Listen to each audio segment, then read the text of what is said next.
लघु कथा थैला। अपनी बहू को अलमारी में बड़ी देर से कुछ ढूंढते हुए देख दमयंती पूछ बैठी, इतनी देर से क्या ढूंढ रही हो? अम्मा, यहाँ एक कपड़े का थैला रखा था, मिल ही नहीं रहा है। कपड़े के थैले का क्या काम आ गया? दमयंती ने पूछते ही अलका झुंझलाकर बोली, अरे अम्मा, पिछली बार बाजार गई थी, ढेर सारा सामान ले लिया, पर उन्होंने प्लास्टिक की थैली नहीं दी। कहने लगे प्लास्टिक बंद है। बड़ी मुश्किल हो गई थी उस दिन, इसलिए सोचा आज थैला लेकर चलूं। दमयंती गहरी सांस लेकर बोली, हम लोग तो बिना थैले के कभी खरीदारी के लिए निकलते ही नहीं थे। वो जमाना और था अम्मा, सब चीजें खुली बिकती थी, पॉलिथीन का चयन भी तो नहीं था।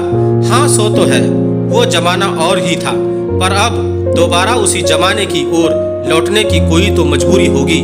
अरे मजबूरी कोई नहीं, जरा सी बात पर इन लोगों ने प्लास्टिक की थैलियों पर प्रतिबंध लगा दिया। कहते हैं प्लास्टिक की थैली से पर्यावरण को नुकसान हो रहा है, सो बंद कर रहे हैं। दमयंती विस्मय से बहू को देखने के बाद बोली, पर्यावरण को नुकसान पहुंचाना बेशक बड़ा कारण हो, पर थैले के साथ बाजार जाने की तुम्हारी मजबूरी देखकर सोचती हूँ, पुराने कपड़े निकालकर कुछ थैले सिल दूं। अलका सिर हिलाकर चली गई तो दमयंती पास ही निश्चिंत सोती 3 साल की पोती के सिर पर हाथ फेरती हुई बुदबुदाई, चिंता थी तेरी, पर अब निश्चिंत हूँ, तेरी माँ ने मजबूरी में ही सही थैली छोड़ थैला पकड़ लिया है।